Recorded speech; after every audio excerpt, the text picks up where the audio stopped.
This is Richard Bernier with Kathy Lack of the Action Club. Kathy, what is the Action Club? Well, we're a Republican organization, although we do have members who are not Republican who happen to be rowing in the same direction, and we're certainly open to anybody who's on the right side. But we are particularly concerned with actually, as our name implies, doing things actively to make a difference, particularly to get good Republicans elected to office. We have a particular interest in illegal immigration. We've been trying to spread the word to people to give them the needed information that they're not getting on the media. We go around and set up booths at various events to try to share information about illegal immigration, about candidates, and about other issues of importance, just because people don't get the information they need from the media. So what's been some of the highlights of the Action Club? What have you done that stands out? Well, probably the thing that got the most notoriety was our billboard a couple years ago that had the image of the American flag inverted underneath the Mexican flag, and we had the question, "Had enough?" on the billboard, and we did that to draw attention to the problem of illegal immigration and to try to get people fired up, and it did. The other thing that we did that was probably the biggest was our Stop Illegal Immigration rally that we had last summer, and we had a pretty good turnout for that and some really good speakers and fired some more people up. And I think that actually turned out to be a very positive thing, that particular legislation did not pass. Right. Yeah, that was good. Well, let me ask you this. How could the folks out there, if they want to get more information about the Action Club, how can they find it? Well, the best thing is go to our website. That's theactionclub.com, or call 626-2361. Thank you. And tonight, Kathy, what are we doing here tonight?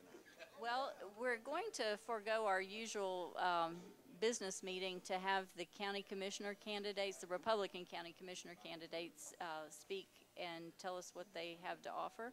And I see at least one other candidate here that is not a county commissioner candidate that I'm sure will give him a few minutes, to speak as well. And how often do you meet, Kathy? Once a month on the third Thursday of every month here at Ryan's on Brevard Road. We eat at 6 o'clock and the meeting starts at 6:30, and anybody who's interested is welcome to join us. Okay. Thank you very much, Kathy. Allegiance to the flag of the United States of America, and to the republic for which it stands, one nation under God, indivisible, with liberty and justice for all. Just to remind everybody about our mission statement, our statement is to actively work year-round to elect qualified Republican candidates to local and state offices, and to actively work year-round to effect policy changes which are in keeping with our belief system as it relates to government. Just to remind everybody where we are. So now what we'll do in order to make it a little bit better for the candidates, I think we're going to move right on to letting them speak, and then we can conduct our business after they have a chance to speak. Well, thank you. It's a pleasure to be here. It's a shame we don't have more people here. For the last 2 years after running for mayor and serving on city council, I sort of took a little hiatus, and I'm back. For better or worse, I'm back. You know, I want to start off by saying what goes around comes around. Briefly, I want to say this about Don Yelton. About 7 years ago, after I retired from dentistry, I started working at the Buncombe County Health Department. Found a lot of bad things going on.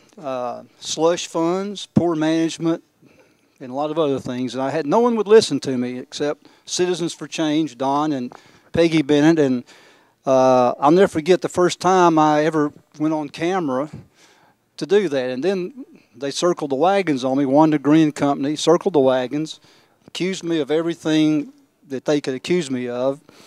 And about 2 years ago, I got a phone call from Nathan Ramsey, and it turns out that the Buncombe County Commissioners want to do something about the health department, that everything I said was true and more, I think, and they finally did something about it 3 or 4 years up the road, so I feel exonerated. But what I meant by what goes around comes around if I'm lucky enough to be elected to county commissioners, I'm going to take a good hard look at the spending that goes on in that county, and the first place I'm going to look is the Paducah County Health Department.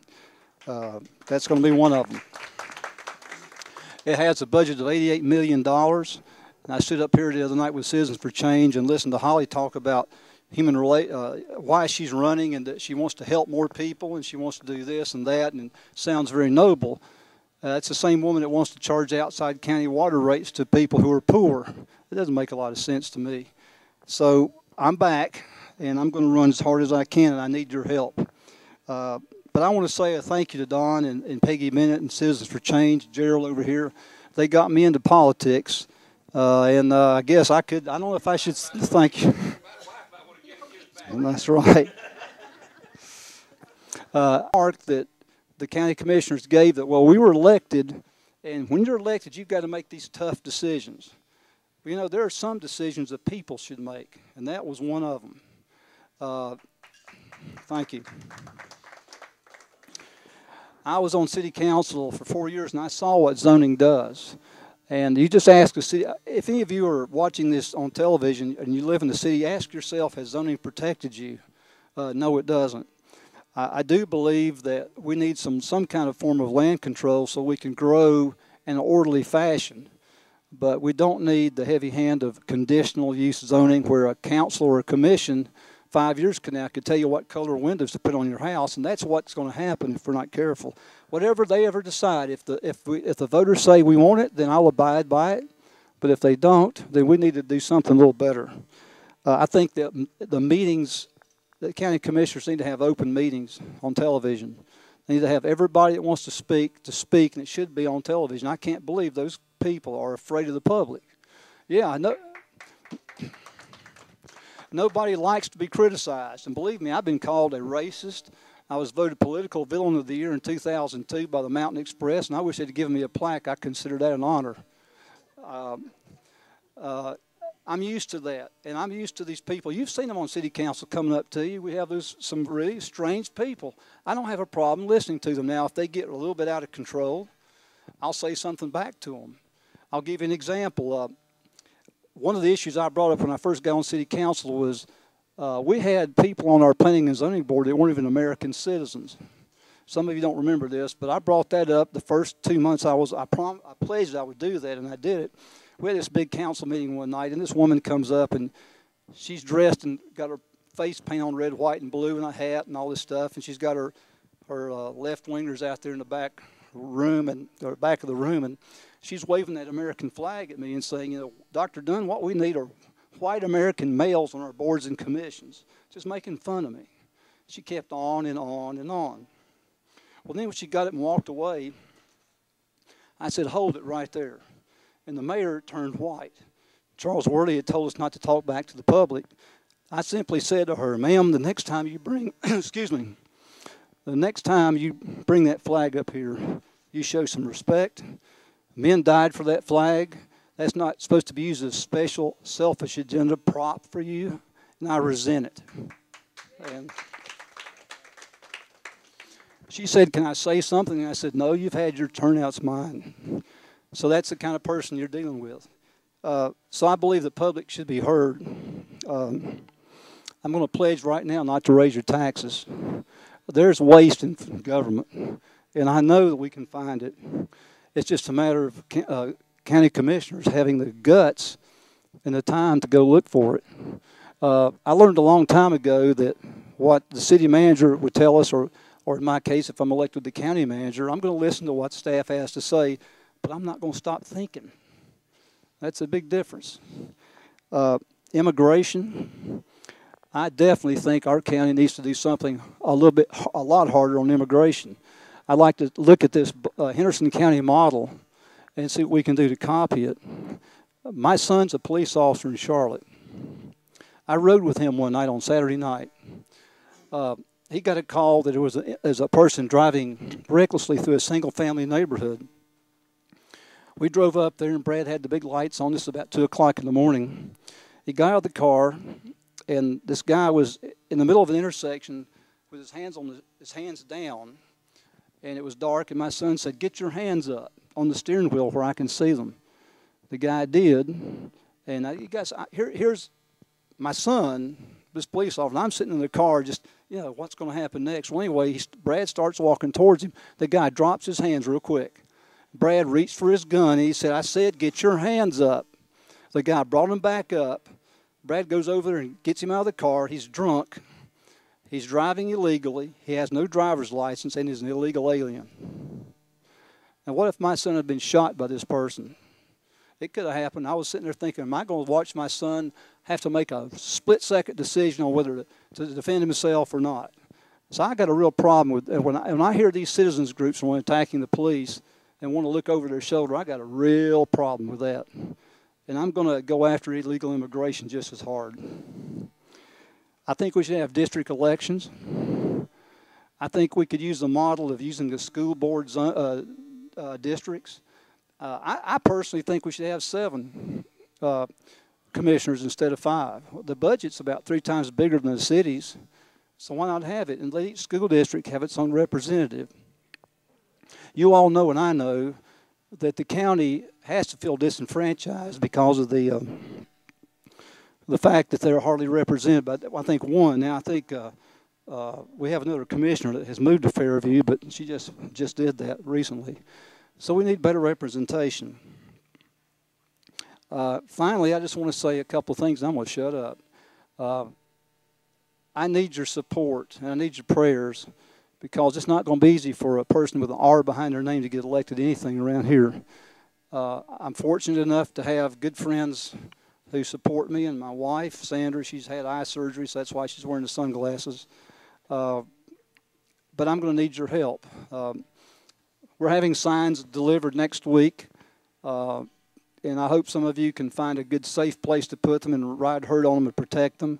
Put them in a legal place. A lot of our people we're running against can't seem to follow the law. One other thing I want to do, and I'll be quiet, is I'm really tired of our state delegation trying to tell the city and the county what to do all the time. We have to always beg them for everything. This thing with the Civic Center, this thing could be settled tomorrow if we could raise a room tax of 2 or 3 cents. And of course, they're not going to do it. I went to Raleigh 5 years ago and had an interesting meeting with Martin Nesbitt. Martin's a big guy. And I walked right up to him and said, Martin, why aren't you going to support a 2 or 3 cent room tax for the city to use to fix up the Civic Center? He started tapping me on just right here saying, I gave my word to them and I'm not going to break it. And I put my hand right back on the lapel and says, you got to give me a better reason than that, Martin. So that's an issue. And one other thing too, when the city and the county started talking about settling the water issue, folks, 40% of the county budget is paid by city taxpayers. Anything the county gives the city is extortion. Pure and simple. Why would the commissioners agree to take the Civic Center back and do this and do that to fix a Civic Center when there's a better way? I'm not going to go up there because I know the city real well. I respect a lot of the people that work there, actually. They're good people. But I'm not going to give county taxpayer dollars and city taxpayers dollars back to pay the city back for something they already own. There's got to be a better way, and I'll tell you what it is. The city council's wrong, and they need to change it. I don't blame the county for going to court over this water issue. I would have done the same thing if I'd been a commissioner. But we had a settlement. We had it worked out. I can't believe the city council wouldn't support this. Just don't charge outside water rates, and it's a done deal. So anyway, that's about all I've got to say. I'm happy to run with Mike and Don and John Carroll and Ron McKee and Steve Bledsoe. And if you folks want change, and I'm going to look right in the camera, if you want change, you got to vote for 3 of us. It can't be me or Mike or Don or John. It's got to be 3 of us. Nathan Ramsey needs help. And folks, if you're tired of your government, here's your chance. We're giving you a real choice. I hope you'll take it. Thank you.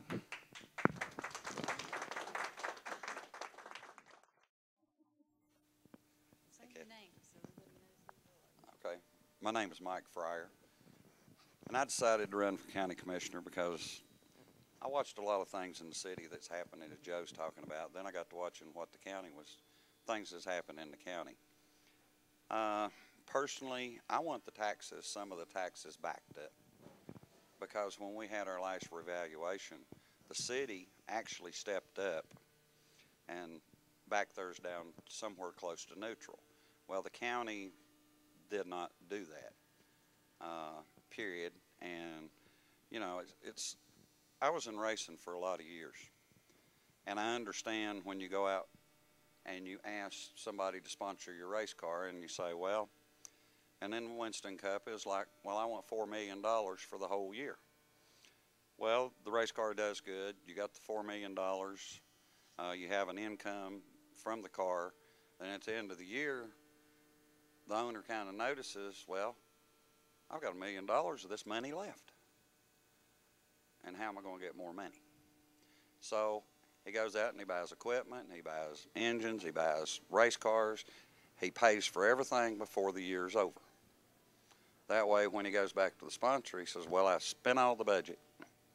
Now I need another $1 million. Well, that's kind of like what the county's doing and the city does. They look at a budget, they figure out, okay, we got this much money, but all of a sudden, here comes more money in. Well, the way I look at that is the county has hired more people since they've got the money from the reevaluation, a whole lot more money. And what they've done with it is, well, I did talk to Miss Green the other day. From what she told me, our new sheriff got 68 new cars. Well, at $20,000 a piece, that comes up to like $136,000. I don't know how old the old ones were, and I don't know why they swapped brands, because I understand cars. And I asked her another question. I said, do you remember when Sales Bleachery was sitting there desolate, done, nothing happening? It was just a 110-acre wasteland. I said, I know one of the partners that owned that land, and they sold 60 acres of it where the new Walmart and the other two new larger stores were put in down there.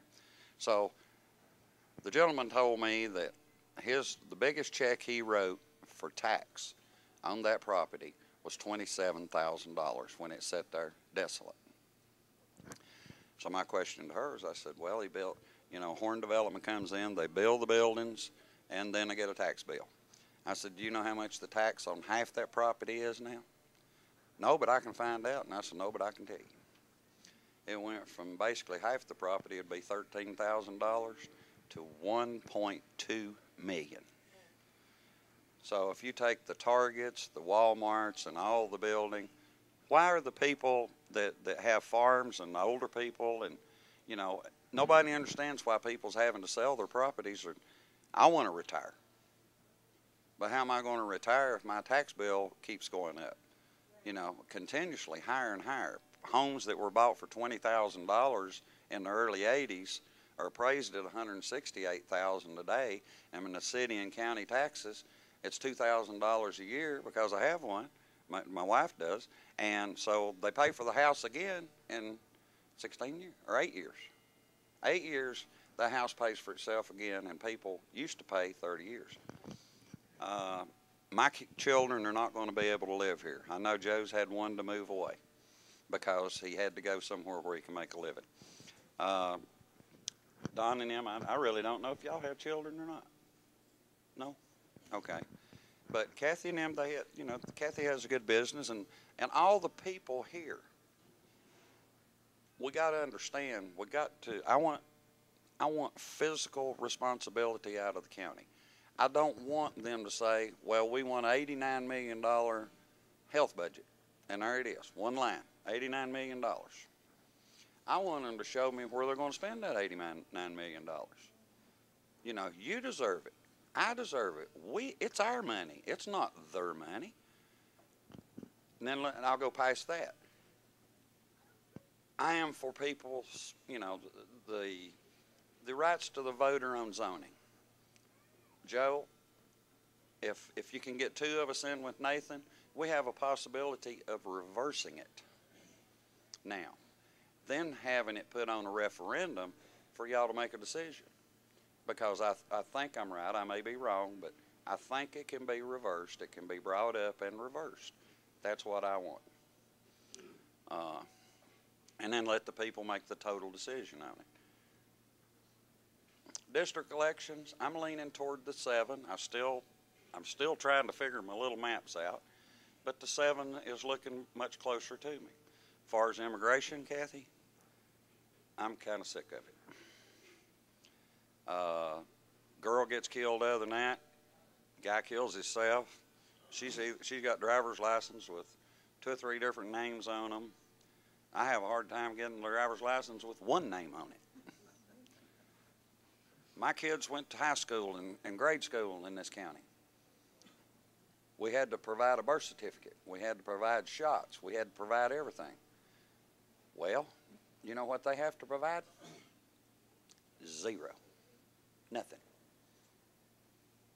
They go right on in. Went through, talked to some principal friends of mine.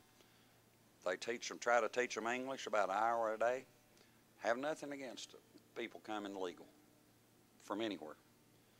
But it has got our schools, the feds have got our schools bound down with no child left behind. The teachers are having to spend too much time on paperwork on that. They're spending too much time teaching the kids to test so that they can get the feds' monies. And so we got a 30% rate of kids dropping out of school. I understand that because I was a person, I'm not educated like, you know, Joe, he went to college to be a dentist. You got Dr. Dunn, other people that are realtors. That don't mean you go to college, but I learned the hard way. I built stock car engines. I worked for a man named Banjo Matthews for a lot of years. 11 years I worked for him. And as my daughter says, well, you're kind of a mechanical engineer, Dad. I said, well, no, now you're going to have people ask me where I went to college. Yes, I did learn the mechanics of a race car and the engineering of engines. And I worked for him for 11 years, went in business on my own in 1980, and closed my business in 2000. But the people of Buncombe County need to stand up and say enough is enough. Because I've talked to people, you can drive across the mountain into Tennessee, the roads are better, the gas tax is not as high. You can buy a 5,000 square foot house for $300-some thousand. The taxes on it in a city is $1,600 a year on a home like that. So somebody in this county is wasting our money. So it's a big waste. Want to help people. Health department supposedly is there to help people, but it's not there to keep continuously. Let's help people. Let's help them get out of the grind of everything's the health department, everything's the project, everything's this. Give them education. If they got a child, help them. If they got 2 children, that's a good possibility. But if it just keeps going, you have to stop it somewhere. You have to say, time out. We don't have any more money. You know, I pay insurance every month, have since 1980. I pay $1,000 a month right now for my wife, Brenda, and myself. It's tough, and that's with a big deductible. So, but I want to be here. It's just like people standing up, me standing up in front of this camera tonight. I have stood up in front of Joe Dunn, and for about 3 weeks, people didn't think I was making any sense over annexation. But then all of a sudden, they said, I got screwed. And so people started coming around, and that's how I got involved. And the one person that listened the hardest is Joe Dunn. Then when they was doing all this annexation, if he remembers right, they was going to annex Airport Road and Richfield, and Mr. Shuford was standing there, and he says, need 3 more officers. Joe asked the question, well, how many more officers is it going to take? Well, the whole thing was over, and I said, okay, 3 minutes is up here again. So I walk up, and I say, well, how are you going to get 3 more officers? Well, you can't speak about what we spoke about tonight. And I said, well, I'm not. But I want to know how you're going to get 3 more officers when you're 29 short today. And this gentleman right here took the ball and run with it. Mr. Dunn did. Everybody else kind of laid back in their chairs and didn't know what to do. So I have a ton of respect for this man. He will make it, you know, if I don't get there, Mr. Dunn will definitely make a good representative. I know I'm probably eating into y'all's time hard, but the water dispute, they basically, in my opinion, and I may be wrong, because that's where the Sullivan Act come in, they want it to go to developers and ask developers, well, will you voluntarily come into the city? Well, why would you want to voluntarily come into the city when you put the water lines in, you put the sidewalks in, you put the streets in? If you want me in the city, I'll build houses and you put the roads, streets, water, and stuff in. So that's, you know, county people don't need to go through that. I had an argument with one of the council members, and I was talking 25% on water. You know, that would be okay with me. I live in the county. He said, well, what about 100%? I said, well, that consists of a well, because I'll cut the line loose. I've got enough property to drill a well. I said, don't you want to sell water like the power company wants to sell gas or electricity, and the gas company wants to sell gas? Do they have a differential rate on the power in the county versus the city? No. Every developer in this city puts their water lines in. They buy a tap. They buy the meter. The meters for each home now is over $700 just to put the meter in the box. So somebody making a lot of money. Then they go back. They borrowed $20 or $40 million to put lines in. Well, since 1981, the city and the county took $1 million away from the water department, and the county took $500,000. Am I right, Joe? Okay. 81 to 2000, that's $20 million that they took and give to somebody. But they sure didn't take care of the infrastructure. So now they're borrowing money. That's not right. But I think I've used up all the time that you people can stand, but I really do need your vote. I'll do what I can possibly to help you in any way. Want to talk to every one of you hands-on. Got cards here, but I'd appreciate you taking them. I've got signs. I'd love for you to put them out, but I really do need your help. We get through the primary, Don too. If we can all get through this primary, whichever four of us do, then we're going to work very hard for you people to try to make things work. So thanks for your time. And most of you know me. Some of you had a little fight with me once in a while, right, Chuck? And that's all right too, because there's a lot of things going on in this election process this time.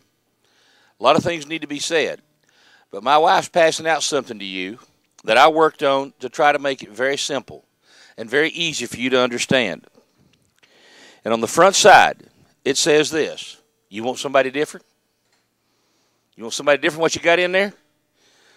And you know something? I had a Democrat tell me the other night, Don, we are going to all steal that phrase because we all want something different. Well, that's exactly what I am. I'm an innovator, not a duplicator. I come up with new ideas and different things, and a lot of them get tried, some of them don't, and a lot of them get shot down because the establishment doesn't know that they know that it'll work. And there is a move of front in Buncombe County to keep me from being right on anything, which I've been fighting, Joe, ever since 1996 when the county let me go as a waste reduction specialist, when I found a company in Calpin, South Carolina, 60 miles from Asheville, that would buy every ounce of paper we're burying in our landfill. That's not, you know, you see these little things where they recycle this pretty white paper and all that stuff. That's all a bunch of garbage. They'll take anything made out of wood fiber. Newspapers, tissue boxes, cereal boxes, toilet paper, towel rolls, anything made out of paper would be bought rather than buried in the landfill. Now, there's only one problem with that, folks. When you're in the business of government to make money, and if you look at that sheet right there, you will see what Buncombe County's budget's done since 2000, from $199 million to $305 million in this year. And if you look at that sheet, and these are actual facts, I can give you individual budgets. If you take Buncombe County, City of Asheville, Buncombe County Schools, Asheville City Schools, Department of Social Services, you got over $1 billion with a B dollars. Okay? Over $1 billion. Now, if you took all of that paper and you sold it, you know what you do to Buncombe County's landfill? You'd reduce their revenue by about 40%. And when you're in the business of collecting money from the landfill and saying you're operating an enterprise fund when you're not, and it's paying for pet projects, you don't want to cut it. Folks, I'm an environmentalist of the worst kind. You can recycle and make it pay. You can do the right thing and make it pay. And when I set up that recycling program, Joe, in the health department, that's the one place a lot of paper came in contact with bodies, right? So you couldn't recycle it. We still were getting about 60% of the trash out of the health department was recyclable. Now, how do I know that? Because I set up a system to pull it out, and we weighed it every morning. We weighed the trash. And I went through the trash, and I found employees of Buncombe County dumping their trash in the trash dumpsters in the county. So you, as taxpayers, were paying for their trash. And at a staff meeting that Wanda Green was overseeing, it got brought up because I printed up a list of everybody's names that I found in the trash can. And they asked the question, well, how in the world does that dumb fool know what was going on? You know how? I climbed in the dumpster, I opened up the trash, and I looked. That's what I am. That's the type of person I am. Dumpster diving. Because bottom line is, folks, the truth is we are in trouble in Buncombe County. Our budget is very, very exorbitant. Zoning. We talk about zoning and we talk about annexation. Let's look at annexation a minute. Everybody that lives in the city, every time the county zones, it's like saying, well, I've got a Ford Explorer. It's got 190,000 miles on it. Gas is going to $3.50 a gallon. I'm going to buy me a Ford Expedition. It is, folks. Because every time they zone, their density goes down. Their density goes down. Number of houses per acre. And guess what determines the cost of delivering services to every house? Police protection, fire protection, everything. Density. So every time they zone, that's one of the reasons the people in Asheville, and a lot of them in the neighborhoods where common folk live, voted against zoning.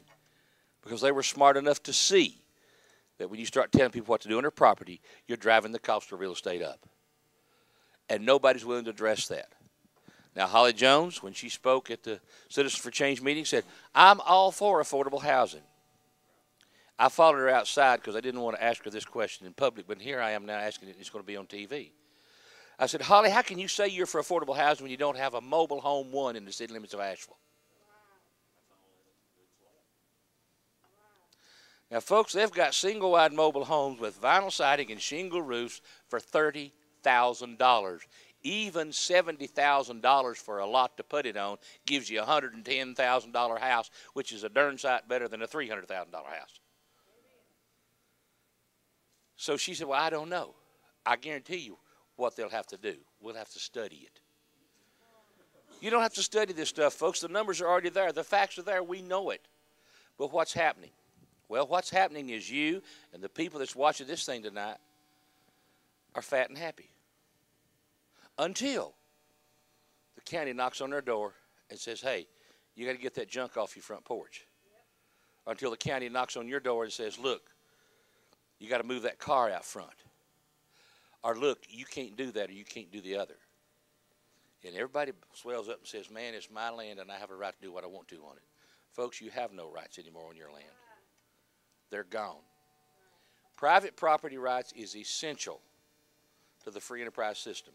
It's essential to our lifestyle. Now, a good friend of mine by the name of Chad Nesbitt. Oh, I mentioned his name. Some people don't like him, but that's fine.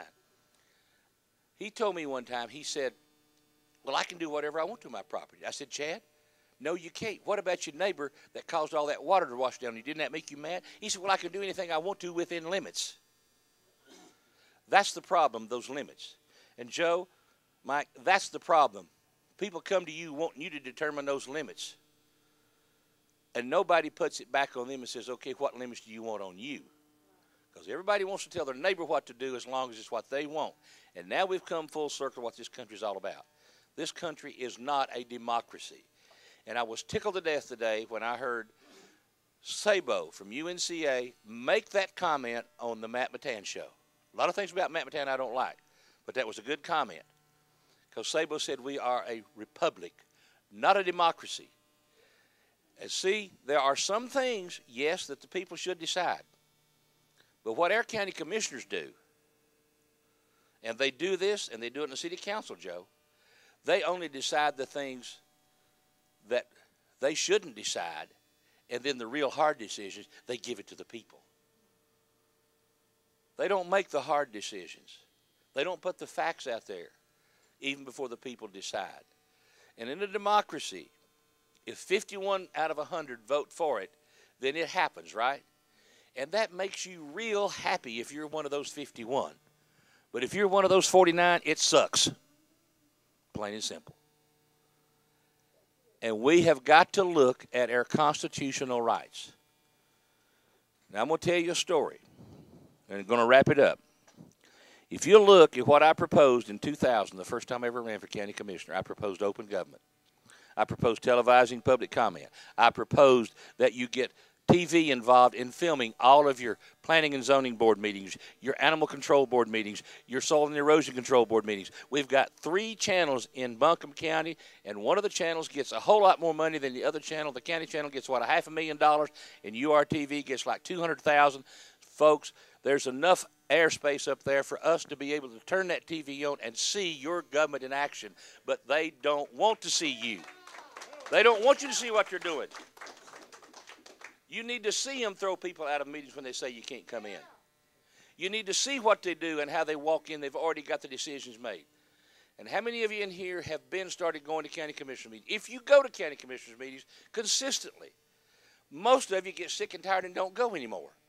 If you go consistently, after about 4 months, you don't even have to go to tell what happened. And yet they'll say, well, we don't decide anything behind closed doors. That was my number 1 proposal in 2000 when I ran. So if I changed since 2000, you bet your sweet bippy I've changed since 2000. I've got meaner, more determined, and able to fight a little bit better. And the next thing that I wanted to do was also on the Civic Center. The Civic Center's no problem, Joe. We ought to be marketing that Civic Center as a place for an organization that needs a place to seat about 3,000 people in the Thomas Wolfe Auditorium and then have breakout sections next door. You can't convince me that there's not enough organizations in this whole wide United States of America that would love to come to beautiful, wonderful Western North Carolina for their convention and meet over to Thomas Wolfe and then go over next door and have their little breakout sessions. And until this city gets off its butt and does that, I don't want to take any of my tax dollars from the county to modernizing it.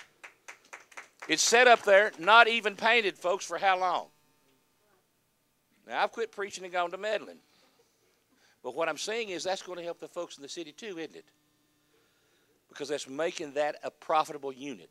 Also, we could coordinate transportation, and guess what we could do for all the motel and hotel owners?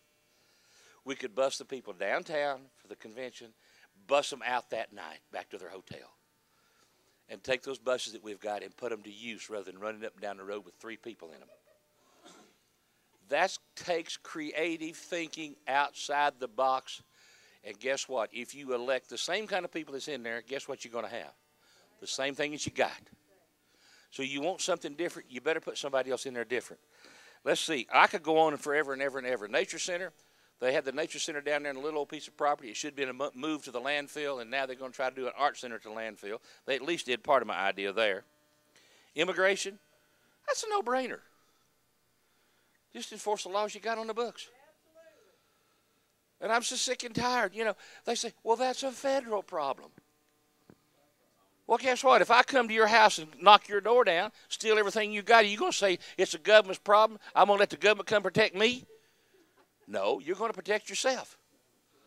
So it's a Buncombe County problem. When you go to the health department and you got 5 different languages in the health department, last time I checked, to become legal, you got to speak English, haven't you, Paul?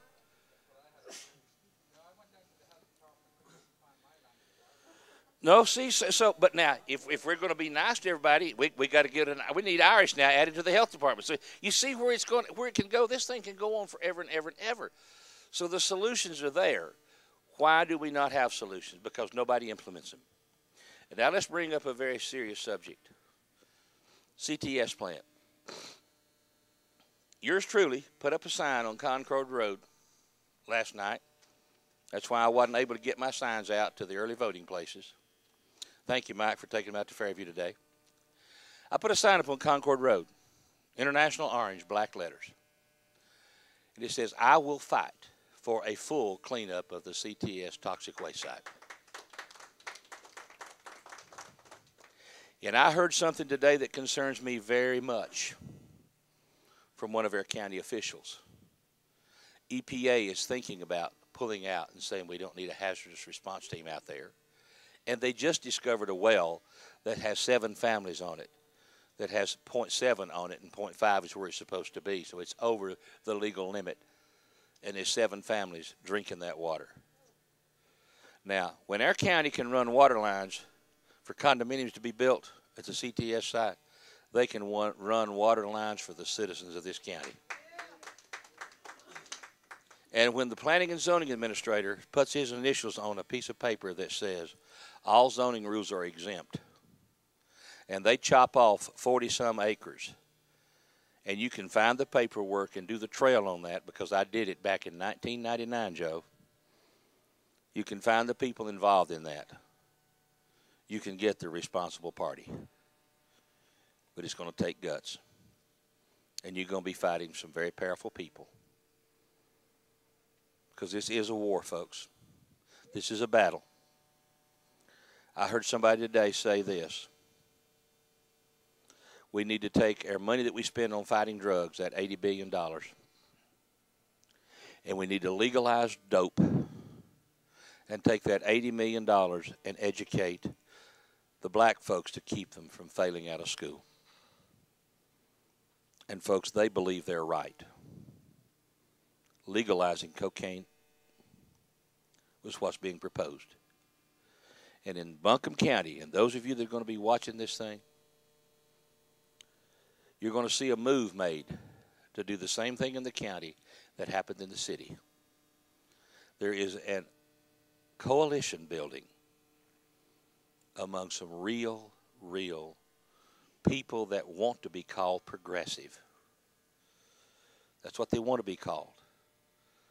But there's a coalition forming underneath that nobody's aware of to put 3 of them on the county commission board, just like they did in Asheville. And Joe Dunn, you know what that coalition was like to work with. Carl Mumpere knows what that coalition was like to work with. Well, I tell you what, folks, I'm going to say something. If that coalition were to happen, who do you want up there fighting for you? That's the decision you have to make come May when you get that little piece of yellow paper and you check. Do you want me up there fighting for you? Am I the type of person that will take the battle directly to the people? Put the information out there. Whether I love you or like you or hate you or you're the same party I am is totally immaterial. But I love a good fight. And that's a decision you have to make. Now, the serious part. We need help. We need people standing at the polls election day on May the 6th and in November, handing out the cards of the people that represent what you believe. Folks, this is your fight. I can do what I've always done, and I will continue to do what I've always done. And ever since 96, I have spent $724 having a TV show, taking my own money, paying for that TV show, because, folks, I believe if the people have the information, they'll make the right decision. But the decision you have to make now is are you going to fight for this election process? Because we're down to the wire. It's right there. And I'll tell you another story, and I'll hush. I could go on all night because I have a passion for this stuff, folks. You want to be going all night, right? I went to Black Mountain today and took $100 out of my campaign account to pay for a permit to put a sign up at the voting place. Yes, you have to pay the $100 permit to put your sign up at the voting place. Yes, Yes, yes. Folks, you need to be watching my TV show on Monday night and on Tuesday night. There's a lot of good information there. So I walked in, I paid him the $100 check. I have a copy in the car of my receipt. And on my receipt, I have the check number. And I wanted to be sure that was on there for a reason, because that goes back to my campaign report, doesn't it? So I said, well, sir, who else has got this permit? He said, nobody. I said, really? I'm the only one? Understand Eric Gorney paid his today for Bill Graham. So I go to the voting place, and there's about 10 signs there. No, yours wasn't there. Yours wasn't there. The opposition was there in force. And I picked up the phone. And I said, Jerry, you got $1,000 over here. All you got to do is come get it. He said, I will come over there in the morning, see whose signs are there. If they're not paid their 100 by Monday morning, they're coming down. I said, well, thank you very much. Guess where I'm going to be Monday morning?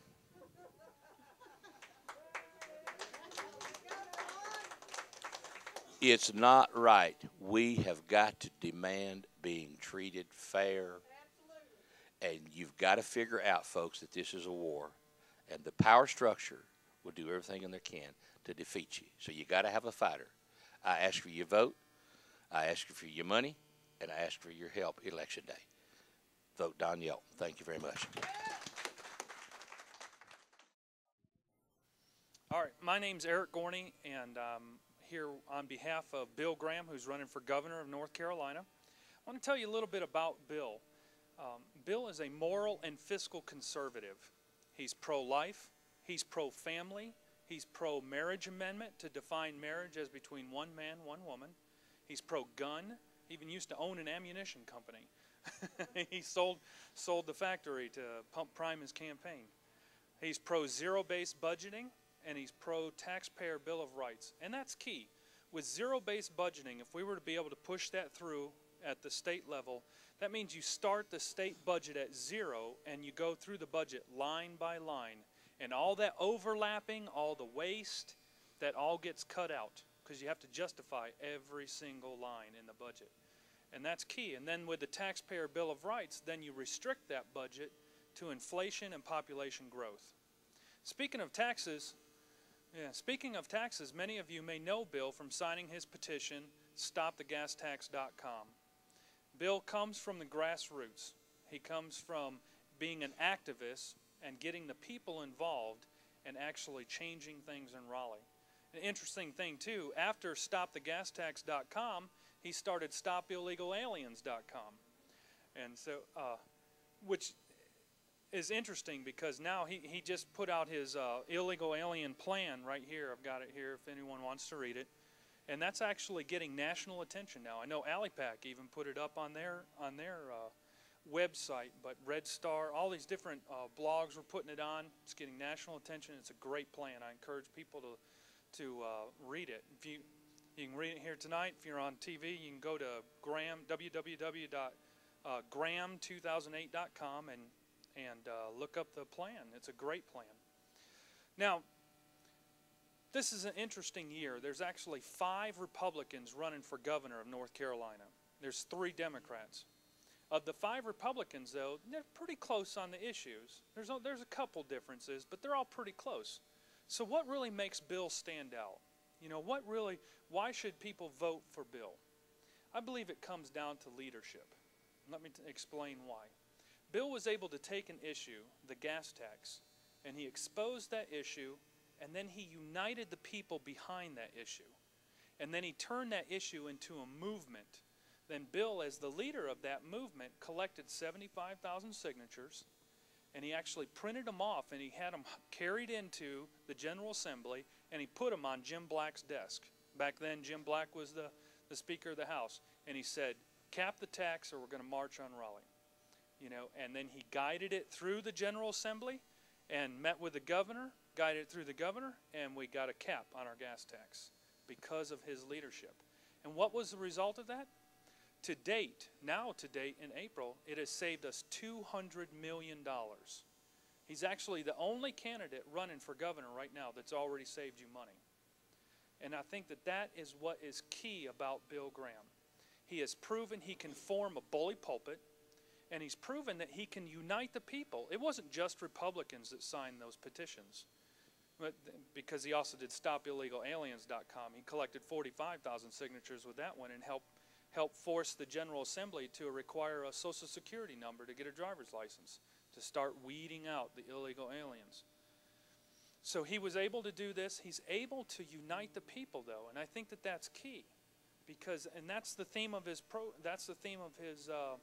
his whole campaign is we, because he believes that only if the people come together,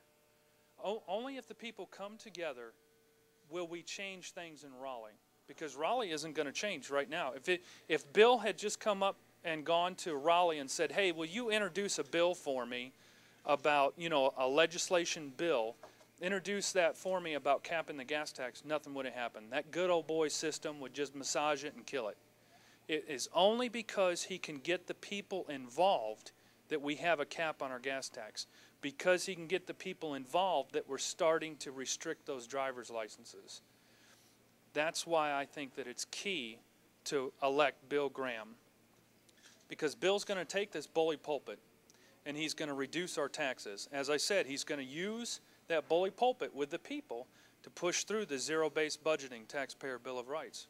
He's going to improve our education by getting rid of the bureaucracy and basically sending it down to local control. We have an elected school board in every county. Every school district has an elected school board. They don't have any authority. He wants to put that authority back with elected officials who are accountable. He wants to protect our trust funds, like the Highway Trust Fund. Speaking of the gas tax, we've got this huge trust fund that is continually being robbed by the General Assembly and the governor. We need to protect those trust funds. Now 1/3 of the bridges in North Carolina don't meet DOT standards. That means that we're the next, remember in Minnesota when that bridge collapsed a couple of years ago? We're the next state in line to have that happen. We are in that state right now. And they continue, even last year, the year that they had a $2 billion surplus at the state, they still took money out of that trust fund. $2 billion surplus, they still took money out of the trust fund. So I really want to stress again, he is the leader to address these issues. He's proven it. He's the only one proven statewide grassroots experience to get the people involved to reform things in Raleigh. So I encourage you, for those here, read the flyer. For those on TV, go to graham2008.com. Learn all you can about the candidates. I encourage you to seek out the other candidates, read their issues, and compare. Because I think if you compare the candidates, you will come to the conclusion that Bill Graham is the best for North Carolina. Again, I really encourage you to study up on him. And I encourage you to vote for Bill Graham on May 6th. Thank you. Well, thank you, Kathy, for having me here for a few moments. As Kathy said, I don't have a primary, but I am the only person here running for North Carolina State House, and it's 115 district. First thing I'd like to say, it's a great honor to be here, and I want to thank everybody that has supported me, that has helped me, that has irritated me, kept me motivated. I thank you for all your help. The other thing that I'm very proud of is standing in front of this American flag.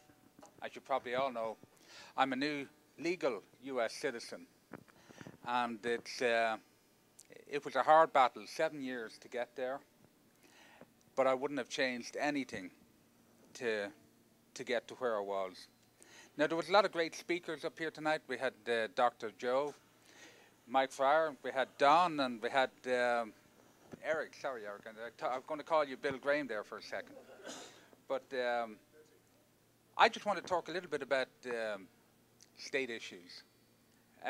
We've been listening to about county issues, which are very important, and that's what this meeting is tonight. But some of the county issues can also be fought on the state ground, on the state stage. And one of the first ones that I'd like to just basically touch on, I'll just touch on a few. One is the property transfer tax.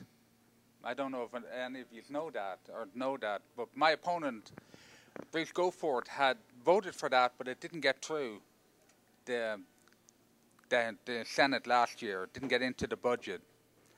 And the transfer tax is where if you have property, either a house or land, and you want to sell it, you have to pay the government a transfer tax. And they're talking about 2009 allowing counties to either increase their sales tax or to have a property transfer tax.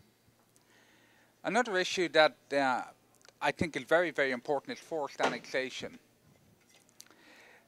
I oppose forced annexation. I think it's a very un-American thing, and I feel that we as a people, and I consider myself a member of the new American family, I think we as a people have to stand up and fight. What Don said, unless you get up and fight for your rights, they're going to be taken away, and they're being taken away as we stand.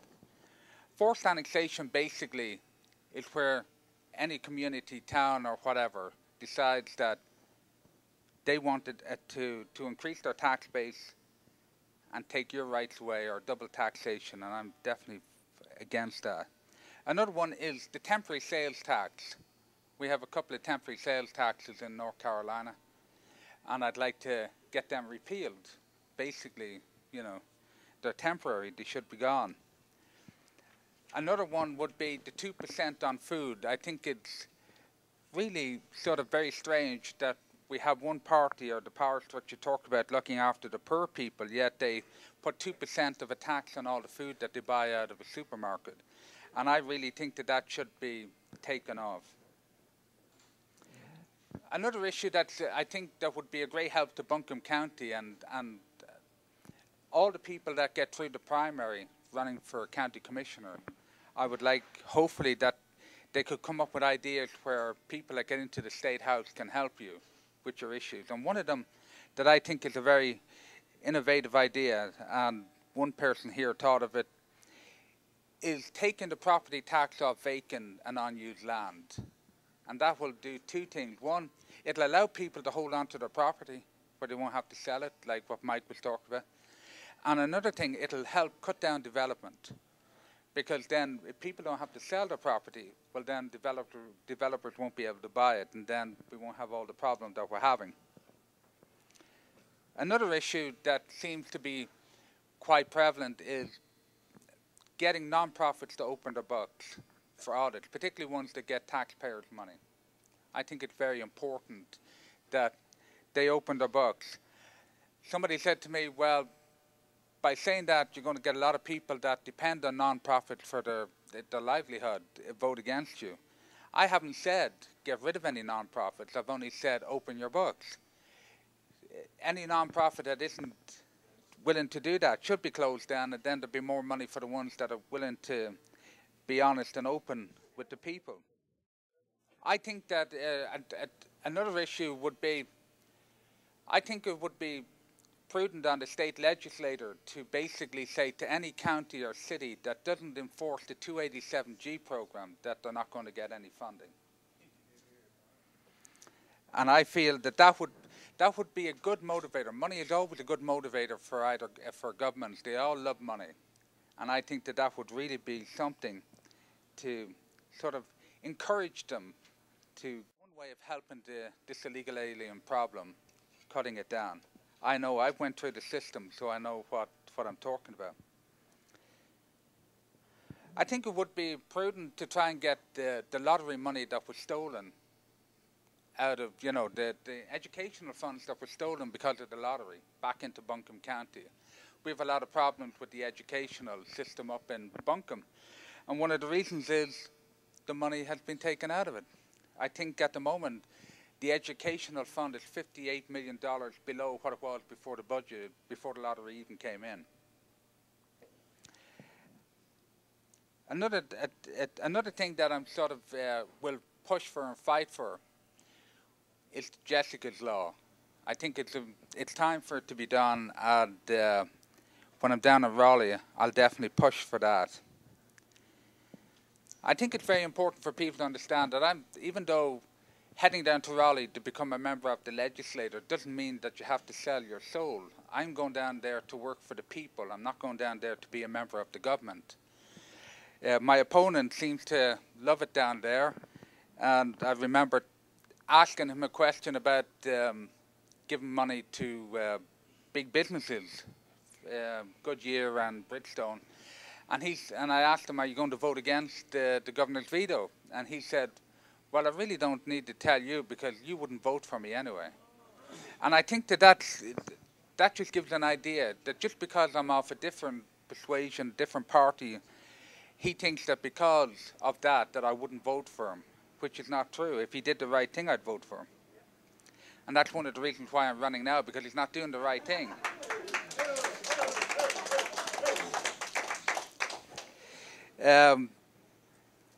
It's very hard to stand up and talk in front of people, as Don would say, and I talk funny. I'm deaf, I have a speech impediment, and he ain't from around here. I don't like to say that, he likes to say that. And, but I think it's important in order to show that you love your country, to stand up and do something. You know, Joe went through the process and he was badly hurt after the election for mayor, and it takes great courage to get back up to it. Don is a fighter anyway. He's going to be in a fight no matter where he's going to be.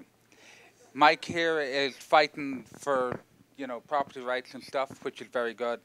And I think that I'm doing the same thing, but it's on a state level rather than a county level. And I would just like to say thank you for allowing me to speak.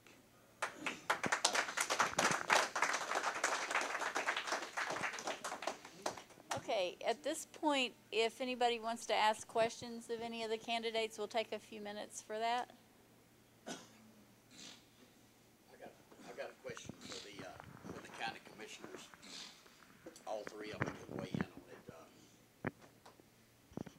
it. We're looking at that huge Buncombe County budget upcoming, and I also look around, and it seems like every place I go, Buncombe County seems to own it. Would you, if you're elected, Joe, would you ask for an accounting of, do we need all of this property that's taken off the tax rolls, which actually increases my taxes on my property? And if you would comment on that, and then Mike and Don can weigh in on it as well, because I think there's some property that could be sold.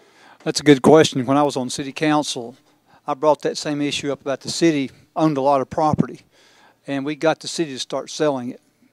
So I'm already aware of that issue, and that's exactly, yes. In a short answer, yes, I would.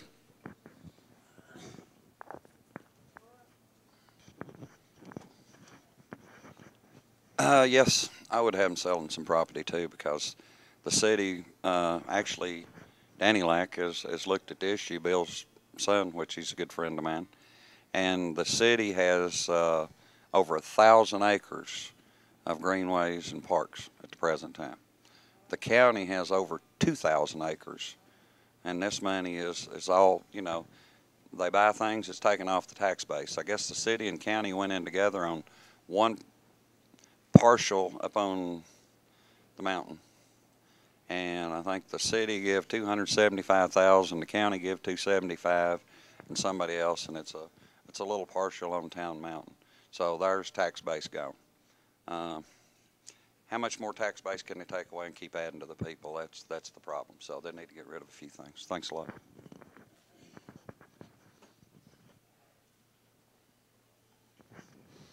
Several years ago, I started talking about the county and the fact that it shouldn't even be renting. It was renting a lot of offices, One Oak Plaza and so forth. And Wanda Green did go ahead and move her office in the building that the county owns. But the county messed up just recently. They had the opportunity to buy the Biltmore Mall and move the county offices out there, which would have been a great place for the Justice Center. They could have put everything together. They could have put permits and inspections together. You could have had one-stop shopping if you were going to be building. And if you were a builder, that would be a lot better than running all over the place when you have to run over to the health department and then run down to permits and inspections. So I think it goes back to what we were talking about a minute ago about budgets and wise use of the resources. Yes, you need to take inventory of what you got. You need to know what you got.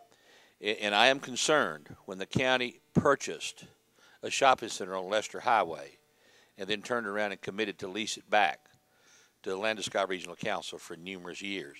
And David Gant happens to be on the board of the Landeskai Regional Council.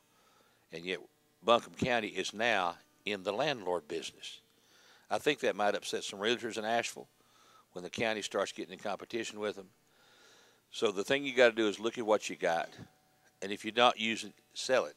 But we talk about greenways. I hope most of you realize just this week at the county commissioners meeting, guess what they're discussing? A greenway development plan for the county. Remember what I said a while ago about the move from the city to the county? Get with it, folks. Get it in your brain. They're coming to the county. And that brings up another thing, Bill, conservation easements.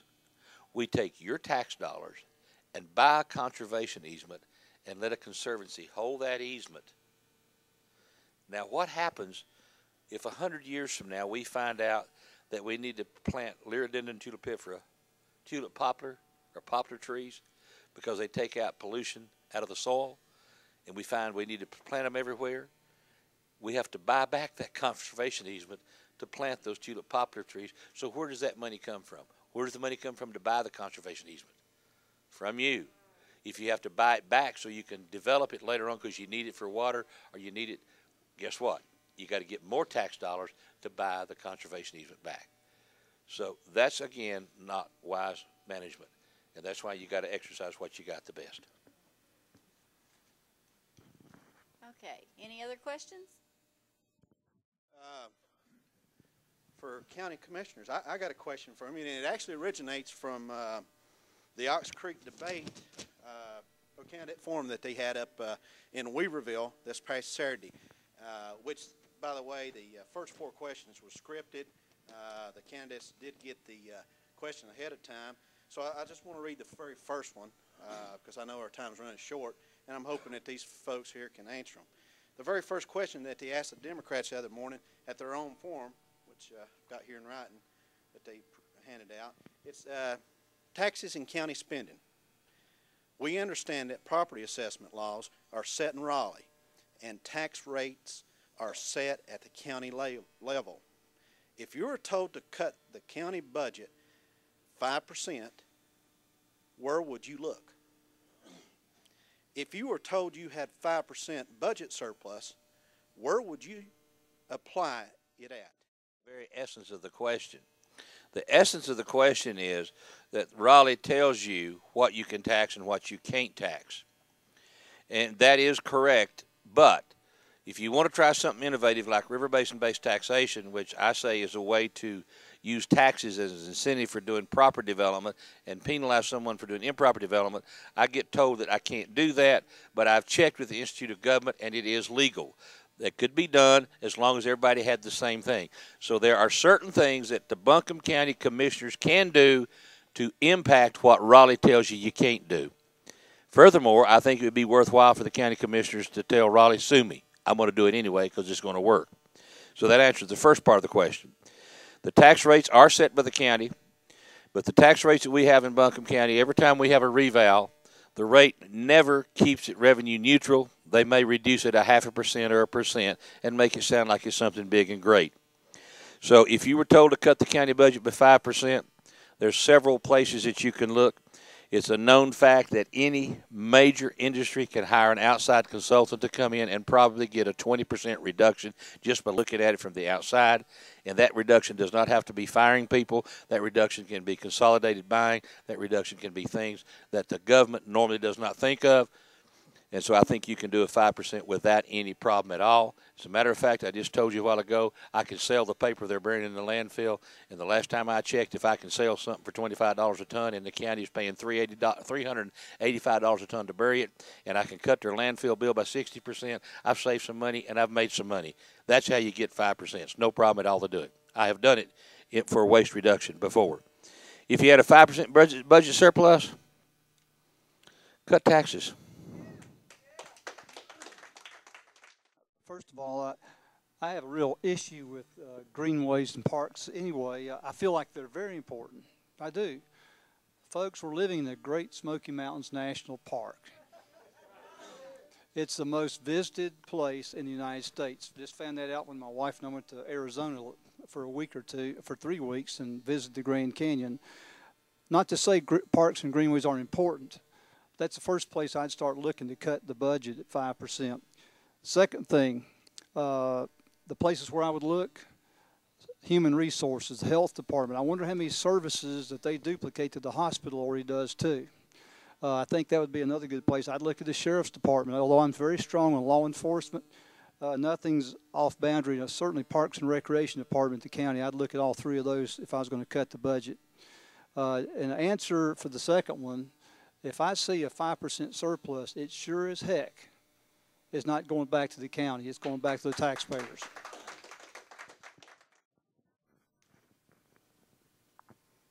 If the county had a 5% deduction, kind of with Joe and them, that you can cut in a lot of different areas. Every area, the way I look at it is, they have so much money now, they hire people, they buy equipment. Well, the old saying is, well, we got all these people and we got this equipment, but look here, we got 10 extra shovels. What are we going to do with these shovels? Well, we're just going to hire 10 people to hold them. So you have to back off of the 10 people to hold them, because it goes back to the same thing. They're going to find a way to spend every dime of it, and they're not going to show you where they spend it. I'm going to look where they spend it. If they have a deduction, as they say they did, I mean, Parks, Rec, you go back to, if you go back to Asheville and look at the racetrack, where in this town do they have 4,000 people a night doing anything? They take things away. But now there's no tax revenue from that. So, buildings that cities are renting and counties are renting, they're not paying taxes on. If they're going to get in, there's a budget in that should come out. But if there's 5% on the other side, I'm like Joe. It's going back to the people. It's not going anywhere else. I've been listening to the radio coming from San Diego. And it seems like a surprising thing to do, but Roger Hitchcock is there. And Roger Hitchcock on the radio in San Diego, California. He's so effective. He's done so many things. He's helped the county in San Diego County. He's helped the state of California. He's become a national broadcaster on Saturday morning. Last week, Roger Hitchcock talked about rolling back the valuation of private property, thus reducing the taxes. He found out that with the current real estate situation, people's houses are being devaluated. And he pushed hard enough to get the county to go to the state and have the state allow the county to do a reevaluation, not waiting the 3 years for it to be over, but doing the valuation right now, so that those people that had a $350,000 house that find out all of a sudden they got a $275,000 house, they've lost their money, but they're still paying taxes on the $350,000 house because that's the evaluation. Now, what are you guys going to do? Are you going to let the old valuation stand? You're going to let the people in Buncombe County whose value of their property is going down? Are you going to leave them hanging out? They're losing money on their property. They can't sell their property. They can't pay the taxes on the property. And they can't pay for their mortgage. And yet, we won't evaluate till when? When do we reevaluate again? It's about 2 more years. So they're hanging out for 2 years. So what you need to do, please, tell us, would you push for? Will the state allow us? Will you do it when the state won't allow us? Will you press on it that way so that we can take advantage of the devaluation of the property in this county? In this county, the average prices of home has been going up, up, up, up. But when you look at it, it's a bimodal distribution. They're all $1 million houses up here. The smaller houses are going away. And the guys in the middle are taking the gap because you take the average between the two. In any bimodal, when you take the average between the two, you don't get the mean, you get nonsense. So please, tell us what you would do in this situation. Well, thank you. First of all, my comments earlier about the state delegation has to give the counties and the cities across the state more power. We can't do a thing. We can't. My comment earlier about was, I brought the room tax for maybe having let the tourists pay for the Civic Center. I said, bring the delegation to Asheville. This is what I suggest on City Council. Bring them to Asheville, have the press come, bring up the issue you just brought up, the room tax, a few others, and have them in the room with the county commissioners on one side and the city council, all in agreement that we're going to put the pressure on the delegation and make them explain to our citizens why you won't give us this. That's the only way you can do it. That is the only way to work. It takes hard-nosed, and I would pledge to you, I'm tired. You can ask any of the delegation. I'm not crazy about the way they help us. Wilma Sherrill did not even contribute to my campaign when I ran for mayor. That's the way it is. I don't care what party you belong to. You've got to start letting the local people make their own decisions for the kind of government they want, and I agree with you. That's what I would do.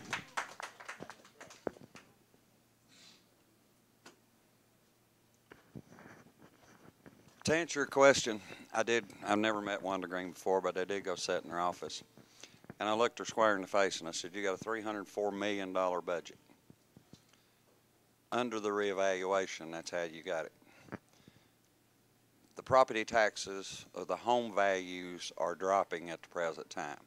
So what happens 2 years from now when the valuations come in lower? What I think, my personal thing that I think you're going to do is if the property taxes are lower, you're going to go from 52 to 56 because you want to keep the money. That's not what I want to see, period. So that's my answer.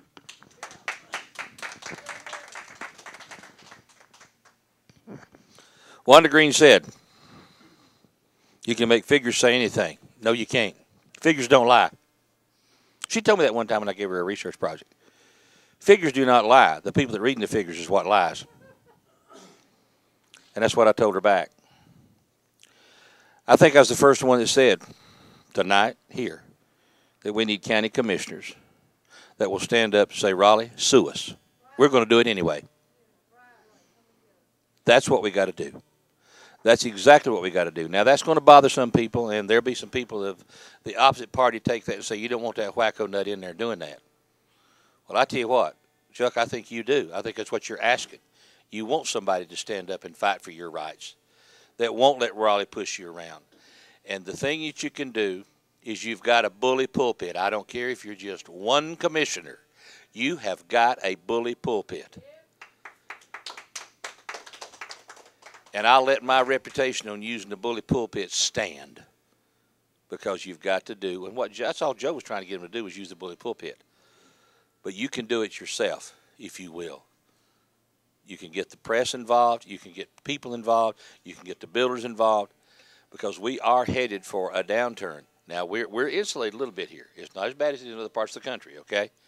Because people do want to come here and move, and we're getting all these high houses. But what are we doing with all these high houses? Is we're pushing out the people that were born and raised here or the people that moved here on fixed income. And, Joe, this came out in the health department. Remember, George Bond said it. People move here. They got a pretty good retirement. They buy a nice big house. One of them goes in the hospital with Alzheimer's. It wipes them out. They sell the house. They get in the condominium. Folks, real estate turns here every 5 years. What's the national average? Every 15 years. It turns every 5 years. Why? Because these people, when they move here, then they have health problems. They got to sell the big house. Then they move into a condominium. Then they can't afford that. And where do they end up? As a ward of the county and the state, depending on the producers and the ones that pay taxes to keep them up. That's a reality. So we have to do what we have to do in Buncombe County. And if that means we can tell Raleigh, stuff it in their ear, then frankly, I'm for that, and based on what Joe Dunn said, I said, I think if he's there, he might stand up there with me and say that, and I believe Mike Fry might too. Well, that doesn't leave Nathan no choice then, does it? Because he has to stand up and do it. So that's the deal.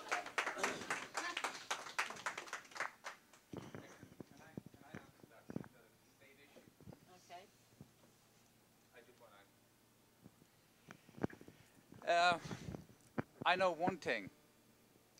If Don Yelton, Joe Dunn, Mike Farr get in, I'm in for a hell of a lot of trouble down in Raleigh. So what I would like to probably do is that I will sponsor or co-sponsor a bill to allow the county to reduce their property tax. Another thing that I think is very important, a lot of people come into North Carolina and buy a second home. Well, that's great, but they stay here for less than the allotted time where they don't have to pay any property tax or stuff on it.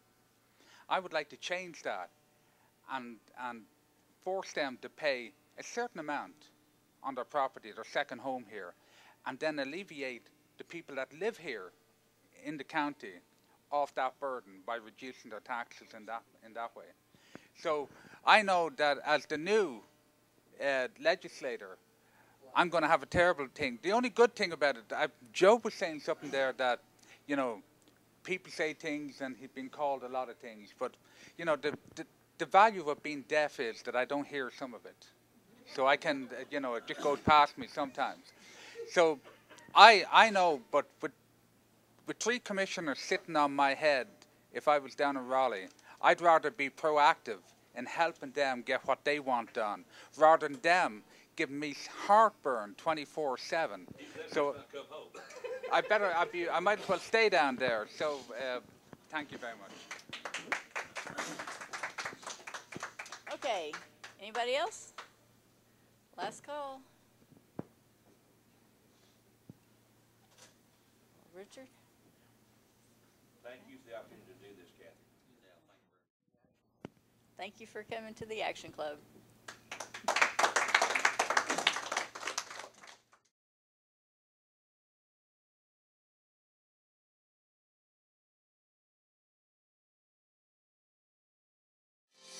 How about my signature song, God Bless the USA? All right? From American Idol, Western North Carolina.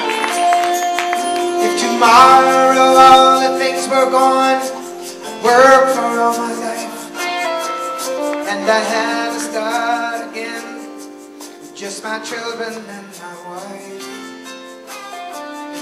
Thank my lucky stars to be living here today, 'cause the flag still stands for freedom, and they can't take that away.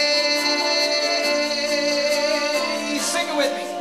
And I'm proud to be an American, where at least I know I'm free.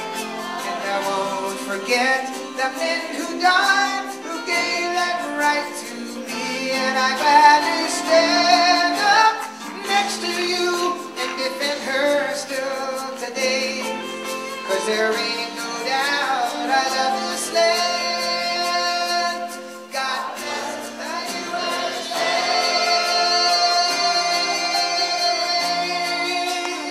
I let the kids know it too.